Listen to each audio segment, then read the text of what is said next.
कथा सम्राट मुंशी प्रेमचंद की कहानियों की श्रृंखला में आज दो बैलों की कथा प्रस्तुत करने जा रहा हूँ। ये उन दिनों की कहानी है जिस समय में हमारा देश अंग्रेज़ों का गुलाम था और अंग्रेज़ सरकार का भी ध्यान इस कहानी के उद्देश्य पर गया। इस कहानी से उसे आभास हुआ कि हो न हो ये हमारे शासन व्यवस्था का जो अंत करने का ये साजिश हो, इसके कारण इस कहानी पर भी सरकार चौकन्ना हुई थी। आइए इस कथा को हम लोग सुने, समझें जो इसके क्या निहितार्थ है। प्रतीकों के माध्यम से मुंशी प्रेमचंद जी अपने देश की जनता को कैसे जागृत कर रहे हैं, इसको हम लोग देखें। जानवरों में गधा सबसे ज़्यादा बुद्धिमान जानवर समझा जाता है। हम जब किसी आदमी को पल्ले दर्जे का बेवकूफ़ कहना चाहते हैं तो उसे गधा कहते हैं। गधा सचमुच बेवकूफ़ है या उसके सीधेपन, उसकी निरापद सहिष्णुता ने उसे यह पदवी दे दी है, इसका निश्चय नहीं किया जा सकता। गाय सींग मारती है। ब्याई हुई गाय तो अनायास ही सिंहनी का रूप धारण कर लेती है। कुत्ता भी बहुत गरीब जानवर है, लेकिन कभी कभी उसे भी क्रोध आ ही जाता है। किंतु गधे को कभी क्रोध करते नहीं सुना न देखा। जितना चाहो गरीब को मारो, चाहे जैसी खराब सड़ी हुई घास सामने डाल दो, उसके चेहरे पर कभी असंतोष की छाया भी न दिखाई देगी।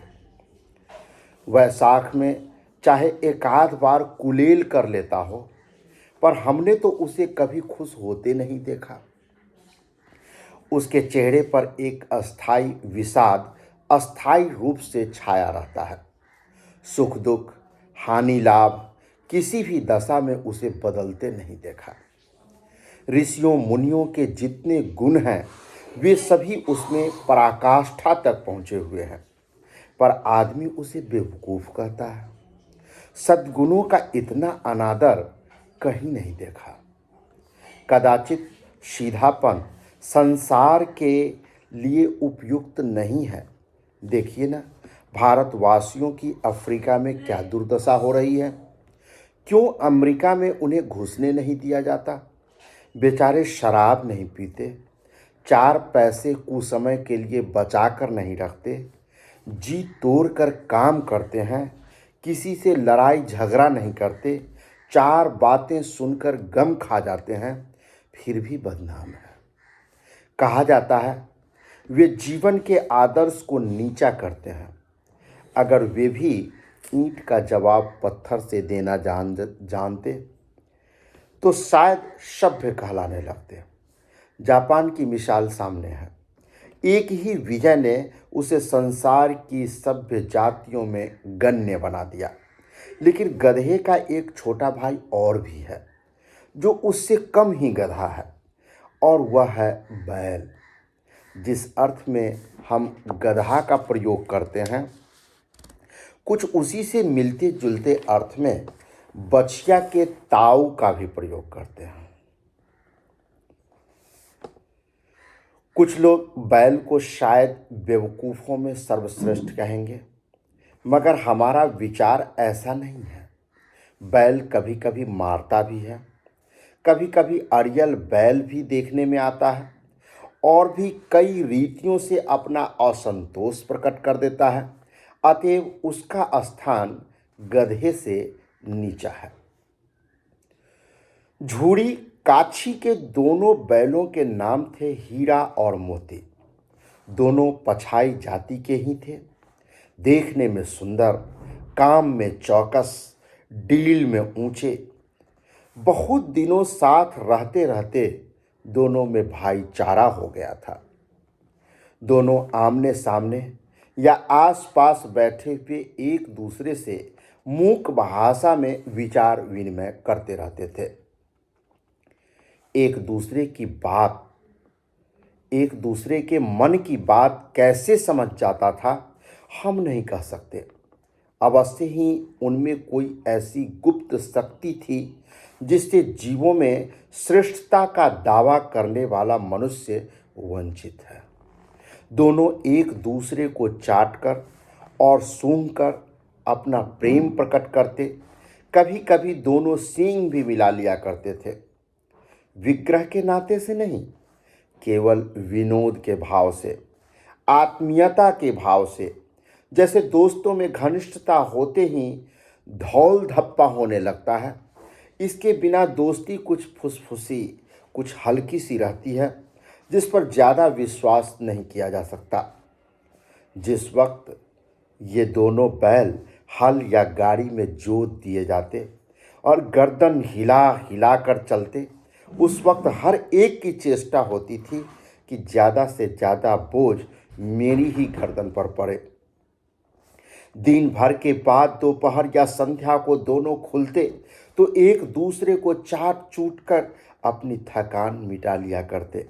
नाद में खली भूसा पड़ जाने के बाद दोनों साथ उठते, साथ नाद में मुंह डालते और साथ ही बैठते थे। एक मुंह हटा लेता तो दूसरा भी हटा लेता था। संयोग की बात, झूड़ी ने एक बार गोई को ससुराल भेज दिया। बैलों को क्या मालूम वे क्यों भेजे जा रहे हैं। समझे मालिक ने हमें बेच दिया। अपना यूं बेचा जाना उसे अच्छा लगा या बुरा कौन जाने, पर झूड़ी के साले गया को घर तक गोई ले जाने में दांतों पसीना आ गया। पीछे से हाँकता तो दोनों दाएं बाएं भागते, पगहिया पकड़कर आगे से खींचता तो दोनों पीछे की ओर जोर लगाते, मारता तो दोनों सींग नीचे करके हुंकारते। अगर ईश्वर ने उन्हें वाणी दी होती तो झूड़ी से पूछते, तुम हम गरीबों को क्यों निकाल रहे हो? हमने तो तुम्हारी सेवा करने में कोई कसर नहीं उठा रखी। अगर इतनी मेहनत से काम न चलता था तो और काम ले लेते। हमें तो तुम्हारी चाकरी में मर जाना कबूल था। हमने कभी दाने चारे की शिकायत नहीं की। तुमने जो कुछ खिलाया वह सिर झुकाकर खा लिया। फिर तुमने हमें इस जालिम के हाथ क्यों बेच दिया? संध्या समय दोनों बैल अपने नए स्थान पर पहुंचे। दिन भर के भूखे थे, लेकिन जब नाद में लगाए गए तो एक ने भी उसमें मुंह न डाला। दिल भारी हो रहा था। जिसे उन्होंने अपना घर समझ रखा था वह आज उनसे छूट गया था। यह नया घर, नया गांव, नए आदमी उन्हें बेगाने से लगते थे। दोनों ने अपनी मूक भाषा में सलाह की, एक दूसरे को कनखियों से देखा और लेट गए। जब गांव में सोता पड़ गया तो दोनों ने जोर मारकर पगहे तुरा डाले और घर की तरफ चले। पगहे बहुत मजबूत थे। अनुमान न हो सकता था कि कोई बैल उन्हें तोड़ सकेगा, पर इन दोनों ने इस समय दूनी शक्ति आ गई थी। एक एक झटके में रस्सियां टूट गई। झूड़ी प्रातःकाल सोकर उठा तो देखा कि दोनों बैल चरनी पर खड़े हैं। दोनों की गर्दनों में आधा आधा गरांव लटक रहा है। घुटने तक पांव कीचड़ से भरे हैं और दोनों की आंखों में विद्रोह में स्नेह झलक रहा है। झूड़ी बैलों को देखकर स्नेह से गदगद हो गया, दौड़कर उन्हें गला लगा लिया। प्रेमालिंगन और चुंबन का वह दृश्य बड़ा ही मनोहर था। घर और गांव के लड़के जमा हो गए और तालियां बजा बजा कर उनका स्वागत करने लगे। गांव के इतिहास में यह घटना अभूतपूर्व न होने पर भी महत्वपूर्ण तो थी ही। बाल सभा ने निश्चय किया कि दोनों पशु वीरों को अभिनंदन पत्र देना चाहिए। कोई अपने घर से रोटियां लाया, कोई गुड़, कोई चोकर, कोई भूसी। एक बालक ने कहा, ऐसे बैल किसी के पास न होंगे। दूसरे ने समर्थन किया, हाँ, इतनी दूर से दोनों अकेले चले आए। तीसरा बोला, बैल नहीं है वे, उस जन्म के आदमी हैं। इसका प्रतिवाद करने का किसी को साहस न हुआ। झूड़ी की स्त्री ने बैलों को द्वार पर देखा तो जल भून गई। बोली, कैसे नमक हराम बैल है कि एक दिन वहां काम न किया और भाग खड़े हुए। झूड़ी अपने बैलों पर यह आक्षेप न सुन सका। नमक हराम क्यों है? चारा दाना न दिया होगा तो क्या करते? स्त्री ने रोब के साथ कहा, बस तुम ही तो बैलों को खिलाना जानते हो, और तो सभी पानी पिला पिला करके रखते हैं। झूड़ी ने चिढ़ाया, चारा मिलता तो क्यों भागते? स्त्री चिढ़ी, भागे इसलिए कि वे लोग तुम जैसे बुद्धुओं की तरह बैलों को सहलाते नहीं, खिलाते हैं तो रगड़ कर जोतते भी हैं। ये दोनों ठहरे कामचोर भाग निकले। अब देखूं कहाँ से खल्ली और चोकर मिलता है। सूखे भूसे के सिवा कुछ न दूंगी, खाएं चाहे मरे। वही हुआ। मजूर को बड़ी ताकीद कर दी गई कि बैलों को खाली सूखा भूसा दिया जाए। बैलों ने नाद में मुंह डाला तो फीका फीका, न कोई चिकनाहट न कोई रस, क्या खाए। आशा भरी आंखों से द्वार की ओर ताकने लगा। झूड़ी ने मजूर से कहा, थोड़ी सी खल्ली क्यों नहीं डाल देता बे? मालकिन मुझे मार ही डालेगी। चुराकर डाला? ना दादा, पीछे से तुम भी उन्हीं की सी कहोगे। दूसरे दिन झूड़ी का साला फिर आया और बैलों को ले चला। अब कि उसने दोनों को गाड़ी में जोता। 2-4 बार मोती ने गाड़ी को सड़क की खाई में गिराना चाहा, पर हीरा ने संभाल लिया। वह ज्यादा संहनशील था। संध्या समय घर पहुंचकर उसने दोनों को मोटी रस्सियों से बांधा और कल की शरारत का मजा चखाया। फिर वही सूखा भूसा डाल दिया। अपने दोनों बैलों को खल्ली चुन्नी सब कुछ दी। दोनों बैलों का ऐसा अपमान कभी न हुआ था। झूड़ी इन्हें फूल की छड़ी से भी न छूता था। उसकी टिटकार पर दोनों उड़ने लगते थे। यहां मार पड़ी, आहत सम्मान की व्यथा तो थी ही, उस पर मिला सूखा भूसा। नाद की तरफ आंखें तक न उठाई। दूसरे दिन गया ने बैलों को हल में जोता, पर इन दोनों ने जैसे पांव न उठाने की कसम खा ली थी। वह मारते मारते थक गया, पर दोनों ने पांव न उठाया। एक बार जब उस निर्दयी ने हीरा की नाक पर खूब डंडे जमाए तो मोती का गुस्सा काबू से बाहर हो गया। हल लेकर भागा। हल, रस्सी, जुआ, जोत सब टूट टाट कर बराबर हो गया। गले में बड़ी बड़ी रस्सियां न होती तो दोनों पकड़ाई में न आते। हीरा ने मूक भाषा में कहा, भागना व्यर्थ है। मोती ने उत्तर दिया, तुम्हारी तो इसने जान ही ले ली थी। अच्छी, अब की बड़ी मार पड़ेगी। पढ़ने दो, बैल का जन्म लिया है तो मार से कहां तक बचेंगे। गया 2 आदमियों के साथ दौड़ा आ रहा था। दोनों के हाथों में लाठियां हैं। मोती बोला, कहो तो दिखा दो कुछ मजा, मैं भी लाठी लेकर आ रहा है। हीरा ने समझाया, नहीं भाई, खड़े हो जाओ। मुझे मारेगा तो मैं भी 1-2 को गिरा दूंगा। नहीं, हमारी जाति का यह धर्म नहीं है। मोती दिल में ऐंठ कर रह गया। गया आ पहुंचा और दोनों को पकड़ कर ले चला। कुशल हुई कि उसने इस वक्त मारपीट न की, नहीं तो मोती भी पलट पड़ता। उसने तेवर देखकर गया और उसके सहायक समझ गए कि इस वक्त टाल जाना ही मसलहत है।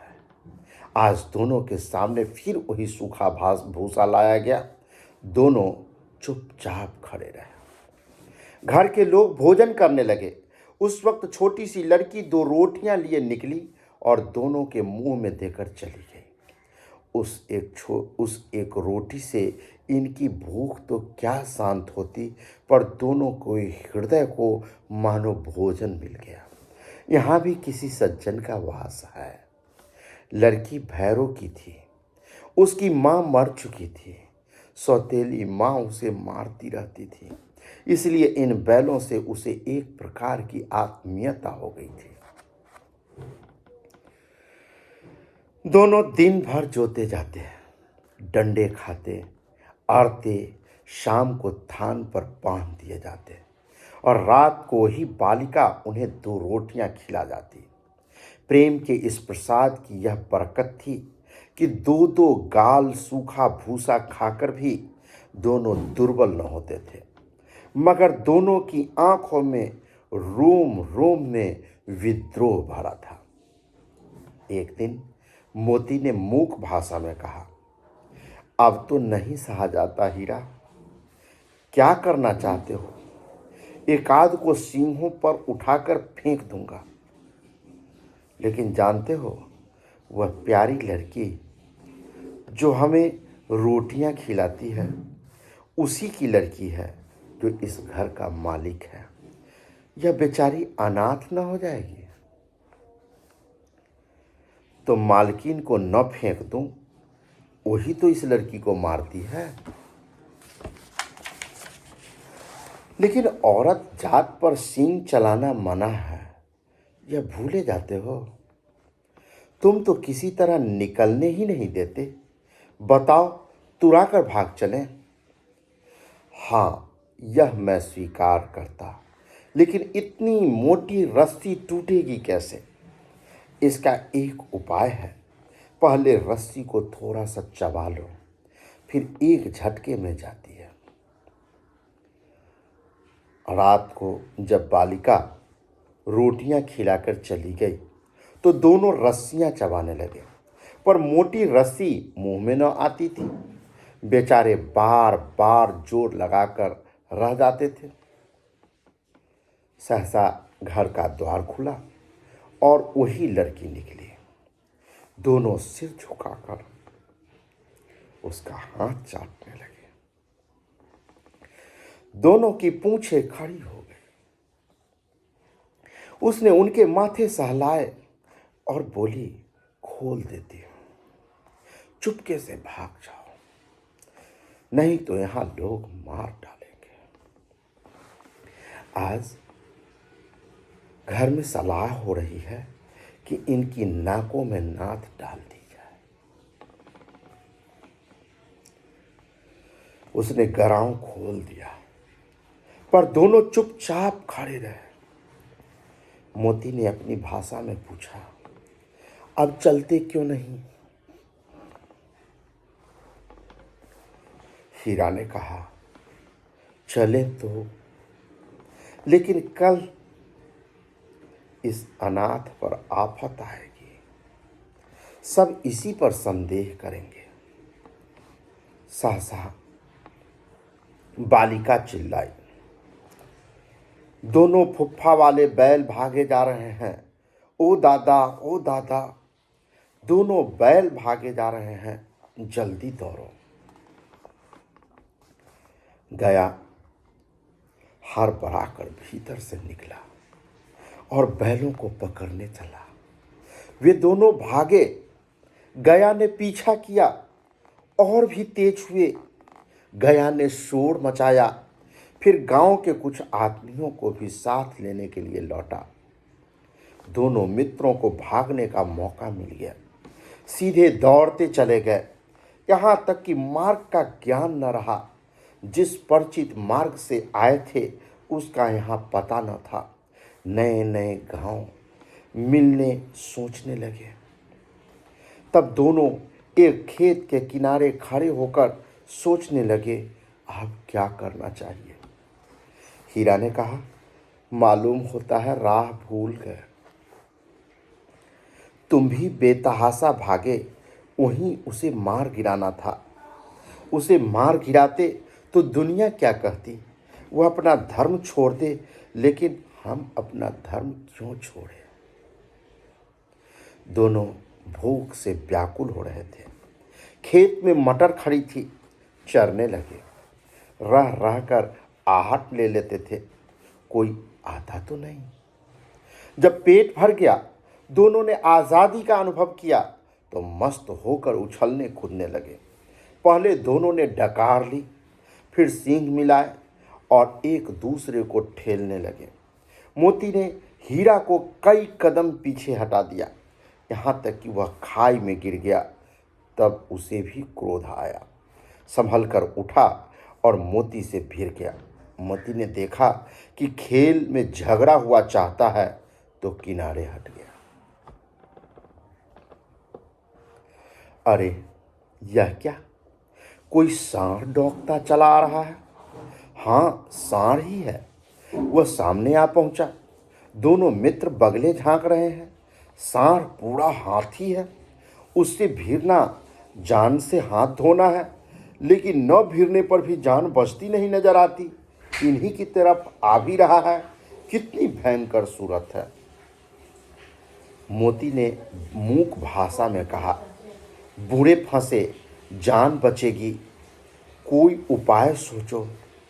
हीरा ने चिंतित स्वर में कहा, अपने घमंड में फूला हुआ है, आरजू विनती न सुनेगा।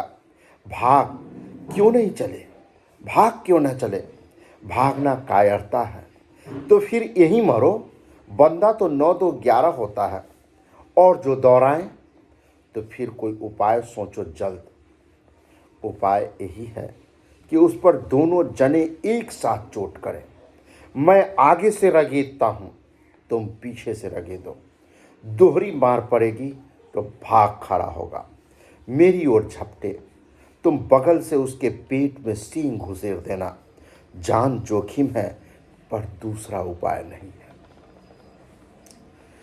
दोनों मित्र जान हथेलियों में लेकर लपके। सांड को भी संगठित शत्रुओं से लड़ने का तजुर्बा न था। वह तो एक शत्रु से मल्ल युद्ध करने का आदी था। जो ही हीरा पर झपटा, मोती ने पीछे से दौड़ाया। सांड उसकी तरफ मुड़ा तो हीरा ने रगेदा। सांड चाहता था कि एक एक करके दोनों को गिरा लें, पर ये दोनों भी उस्ताद थे, उसे वह अवसर न देते थे। एक बार सांड झल्लाकर हीरा का अंत कर देने के लिए चला कि मोती ने बगल से आकर पेट में सींग भोंक दी। सांड क्रोध में आकर पीछे मुड़ा तो हीरा ने दूसरे पहलू में सींग चुभो दिया। आखिर बेचारा जख्मी होकर भागा और दोनों मित्रों ने दूर तक उसका पीछा किया, यहाँ तक कि सांड बेदम होकर गिर पड़ा। तब दोनों ने उसे छोड़ दिया। दोनों मित्र विजय के नशे में झूमते चले जाते थे। मोती ने अपने सांकेतिक भाषा में कहा, मेरा जी तो चाहता था कि बजा को मार डालो। हीरा ने तिरस्कार किया। गिरे हुए बैड़ी पर सींग न चलाना चाहिए। यह सब ढोंग है। बैरी को ऐसा मारना चाहिए कि फिर न उठे। अब घर कैसे पहुंचेंगे वो सोचो, पहले कुछ खा लें तो सोचें। सामने मटर का खेत था। मोती उसमें घुस गया। हीरा मना करता रहा पर उसने एक न सुनी। अभी 2 ही 4 ग्रास खाए होंगे कि आदमी लाठियां लिए दौड़ पड़े और दोनों मित्रों को घेर लिया। हीरा तो मेर पर था, निकल गया। मोती सींचे हुए खेत में था। उसके खून कीचड़ में धंसने लगे। न भाग सका, पकड़ लिया। हीरा ने देखा संगी संकट में है तो लौट पड़ा। फंसेंगे तो दोनों फंसेंगे। रखवालों ने उसे भी पकड़ लिया। प्रातःकाल दोनों मित्र कांजी हाउस में बंद कर दिए गए। दोनों मित्रों को जीवन में पहली बार ऐसा सबका पड़ा कि सारा दिन बीत गया और खाने को एक तिनका भी नसीब न हुआ। समझ ही में न आता यह कैसा स्वामी है। इससे तो गया फिर भी अच्छा था। यहाँ कई भैंसें थी, कई बकरियाँ, कई घोड़े, कई गधे, पर किसी के सामने चारा न था। सब जमीन पर मुर्दों की तरह पड़े थे। कई तो इतने कमजोर हो गए थे कि खड़े भी न हो सकते थे। सारा दिन मित्र फाटक की ओर टकटकी लगाए ताकते रहे, पर कोई चारा लेकर आता न दिखाई दिया। तब दोनों ने दीवार की नमकीन मिट्टी चाटनी शुरू की, पर इससे क्या तृप्ति होती। रात को जब कुछ भोजन न मिला तो हीरा के दिल में विद्रोह की ज्वाला भड़क उठी। मोती से बोला, अब तो नहीं रहा जाता मोती। मोती ने सिर लटकाए हुए जवाब दिया, मुझे तो मालूम होता है प्राण निकल रहे हैं। आओ दीवार तोड़ डालें। मुझसे तो अब कुछ नहीं होगा। बस इसी बूते पर करते थे। सारी अकड़ निकल गई। बारे की दीवार कच्ची थी। हीरा मजबूत तो था ही, अपने नुकीले सींग दीवार में गड़ा दिए और जोर मारा तो मिट्टी का एक चिप्पर निकल आया। फिर तो उसका साहस बढ़ा। उसने दौड़ दौड़ कर दीवारों पर चोटें की और हर चोट में थोड़ी थोड़ी मिट्टी गिराने लगा। उसी समय कांजी हाउस का चौकीदार लालटेन लेकर जानवरों की हाजिरी लेने आ पहुंचा। हीरा का उदंडपन देखकर उसने उसे कई डंडे रसीद किए और मोटी सी रस्सी से बांध दिया। मोती ने परे परे कहा, आखिर मार खाई, क्या मिला। अपने बूते भर जोर तो मार दिया। ऐसा जोर मारना किस काम का कि और बंधन में पड़ जाए। जोर तो मारता ही जाऊंगा, चाहे कितने ही बंधन पड़ते जाए। जान से हाथ धोना पड़ेगा। कुछ परवाह नहीं, यूं भी तो मरना ही है। सोचो, दीवार खुद जाती तो कितनी जानें बच जाती। इतने भाई यहाँ बंद हैं, किसी की देह में जान नहीं है। 2-4 दिन और यही हाल रहा तो सब मर जाएंगे। हाँ, यह बात तो है। अच्छा, तो ला फिर मैं भी जोर लगाता हूँ। मोती ने भी दीवार में उसी जगह सींग मारा। थोड़ी सी मिट्टी गिरी और फिर हिम्मत बढ़ी। फिर तो वह दीवार में सींग लगाकर इस तरह जोर करने लगा मानो किसी प्रतिद्वंद्वी से लड़ रहा हो। आखिर कोई 2 घंटे की जोर आजमाइश के बाद दीवार ऊपर से लगभग 1 हाथ गिर गई। उसने दूनी शक्ति से दूसरा धक्का मारा तो आधी दीवार गिर पड़ी। दीवार का गिरना था कि अधमरे से परे हुए सभी जानवर चेत उठे। तीनों घोड़ियां सरपट भाग निकली, फिर बकरियां निकली, इसके बाद भैंसें भी खिसक गई, पर गधे अभी तक ज्यों के त्यों खड़े थे। हीरा ने पूछा, तुम दोनों क्यों नहीं भाग जाते। एक गधे ने कहा, जो कहीं फिर पकड़ लिए जाएं। तो क्या हरज है, अभी तो भागने का अवसर है। हमें तो डर लगता है, हम यहीं पड़े रहेंगे। आधी रात से ऊपर जा चुकी थी। दोनों गधे अभी तक खड़े सोच रहे थे कि भागें या न भागें, और मोती अपने मित्र की रस्सी तोड़ने में लगा हुआ था। जब वह हार गया तो हीरा ने कहा, तुम जाओ, मुझे यहीं पड़ा रहने दो, शायद कहीं भेंट हो जाए। मोती ने आंखों में आंसू लाकर कहा, तुम मुझे इतना स्वार्थी समझते हो हीरा। हम और तुम इतने दिनों एक साथ रहे हैं। आज तुम विपत्ति में पड़ गए तो मैं तुम्हें छोड़कर अलग हो जाऊं। हीरा ने कहा, बहुत मार पड़ेगी, लोग समझ जाएंगे यह तुम्हारी शरारत है। मोती गर्व से बोला, जिस अपराध के लिए तुम्हारे गले में बंधन पड़ा, उसके लिए अगर मुझ पर मार पड़े तो क्या चिंता। इतना तो हो ही गया कि 9-10 प्राणियों की जान बच गई। वे सब तो आशीर्वाद देंगे। यह कहते हुए मोती ने दोनों गधों को सींगों से मार मार कर बाड़े के बाहर निकाला और तब अपने बंधु के पास आकर सो रहा। भोर होते ही मुंशी और चौकीदार तथा अन्य कर्मचारियों में कैसी खलबली मची, इसके लिखने की जरूरत नहीं। बस इतना ही काफी है कि मोती की खूब मरम्मत हुई और उसे भी मोटी रस्सी से बांध दिया गया। एक सप्ताह तक दोनों मित्र वहां बंधे पड़े रहे। किसी ने चारे का एक तृण भी न डाला। हाँ, एक बार पानी दिखा दिया जाता था, यही उनका आधार था। दोनों इतने दुर्बल हो गए थे कि उठा तक न जाता था। ठठरियाँ निकल आई थी। एक दिन बारे के सामने डुग्गी बजने लगी और दोपहर होते होते वहाँ 50-60 आदमी जमा हो गए। तब दोनों मित्र निकाले गए और उनकी देखभाल होने लगी। लोग आकर उनकी सूरत देखते और मन फीका करके चले जाते। ऐसे मृतक बैलों को कौन खरीदार होता। सहसा एक दरियल आदमी, जिसकी आंखें लाल थी और मुद्रा अत्यंत कठोर, आया और दोनों मित्रों के कुल्हों में उंगली गोद कर मुंशी जी से बातें करने लगा। चेहरा देखकर अंतर्ज्ञान से दोनों मित्रों के दिल कांप उठे।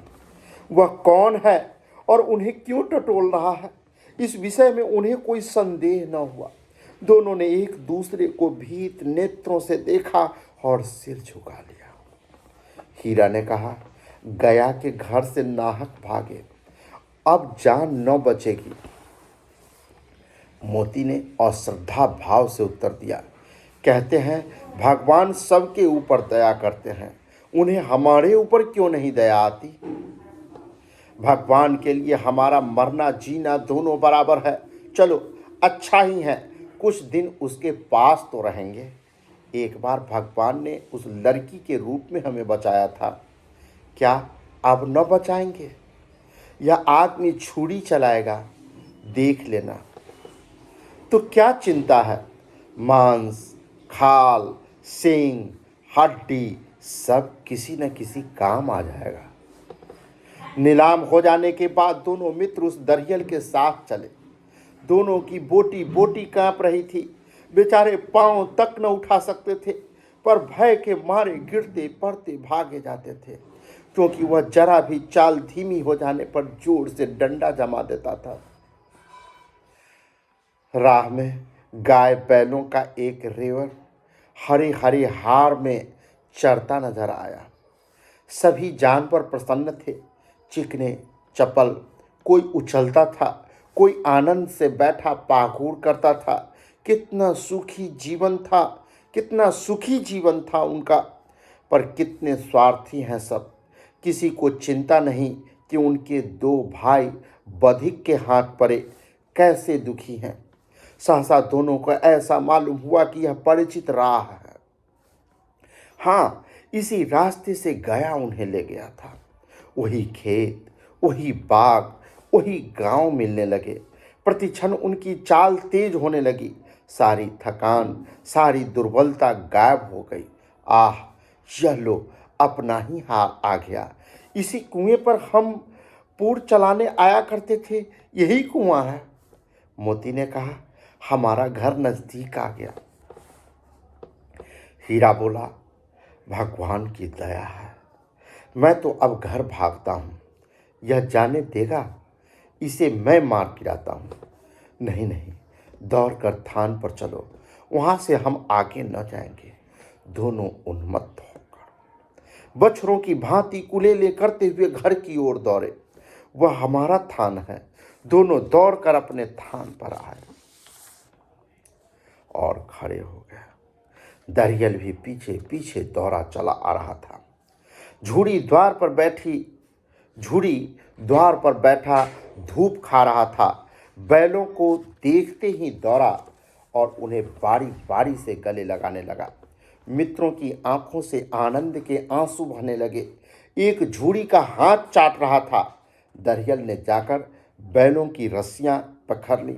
झूड़ी ने कहा, मेरे बैल हैं। तुम्हारे बैल कैसे? मैं मवेशी खाने से नीलाम किए आता हूँ। मैं तो समझता हूँ चुराए लिए जाते हो। चुपके से चले जाओ। मेरे बैल है, मैं बेचूंगा तो बिकेगा। किसी को मेरे बैल नीलाम करने का क्या अख्तियार है? जाकर थाने में रपट कर दूंगा। मेरे बैल है, इसका सबूत यह है कि मेरे द्वार पर खड़े हैं। दरियल झल्ला कर बैलों को जबरदस्ती पकड़ ले जाने के लिए बढ़ा। उसी वक्त मोती ने सींग चलाया। दरियल पीछे हटा। मोती ने पीछा किया। दरियल भागा। मोती पीछे दौड़ा। गांव के बाहर निकल जाने पर वह रुका, पर खारा दरियल का रास्ता देख रहा था। दरियल दूर खड़ा धमकियां दे रहा था, गालियां निकाल रहा था, पत्थर फेंक रहा था, और मोती विजयी शूर की भांति उसका रास्ता रोके खड़ा था। गांव के लोग यह तमाशा देखते थे और हंसते थे। जब दरियल हार कर चला गया तो मोती अकड़ता हुआ लौटा। हीरा ने कहा, मैं डर रहा था कि कहीं तुम गुस्से में आकर मार न बैठो। अगर वह मुझे पकड़ता तो मैं बेमारे न छोड़ता। अब न आएगा। आएगा तो दूर ही से खबर लूँगा, देख लूँ कैसे ले जाता है। जो गोली मरवा दे, मर जाऊँगा, पर उसके काम तो न आऊँगा। हमारी जान को कोई जान ही नहीं समझता, इसलिए कि हम इतने सीधे हैं। जरा देर में नादों में खल्ली, भूसा, चोकर और दाना भर दिया गया और दोनों मित्र खाने लगे।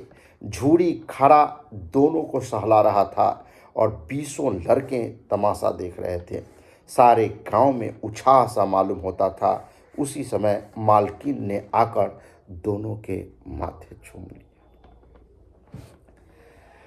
ये कहानी आज़ादी के आंदोलन के परिप्रेक्ष्य में है। प्रतीकात्मक तौर पर ये जो दो बैल हैं, मुझे ऐसा लगता है कि मुंशी प्रेमचंद के मन में हीरा गांधीवादी सोच के प्रतीक के रूप में, नरम पंथ के प्रतीक के रूप में, और मोती गरम पंथ के प्रतीक के रूप में है।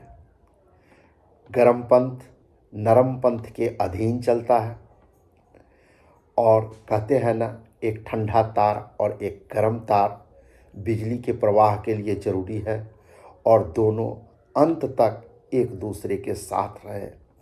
इसका प्रतीकात्मक ये कहानी है।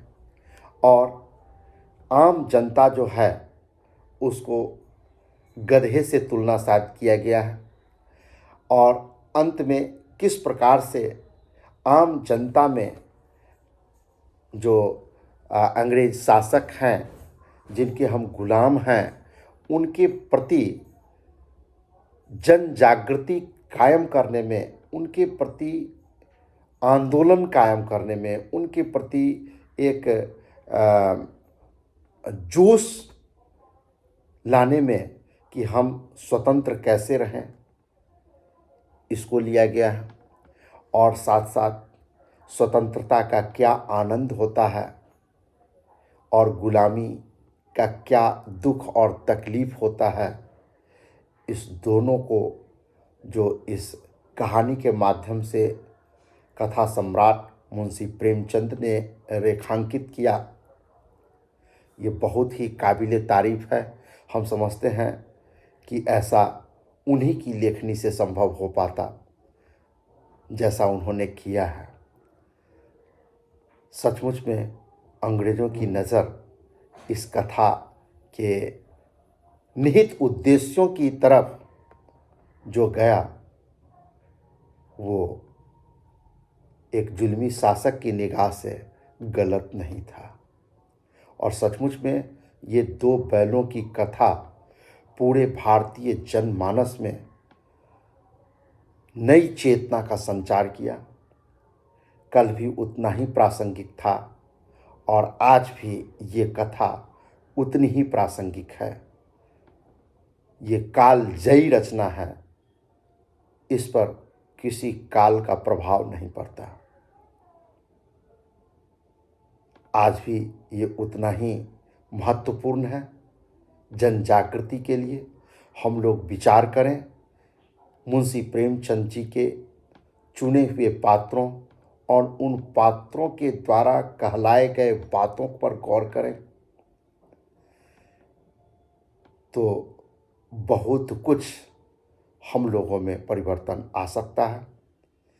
आज इतना ही, फिर अगली कड़ी में किसी दूसरी कहानी के साथ मैं आप सबों की सेवा में हाजिर होऊंगा। जय हिंद, जय भारत।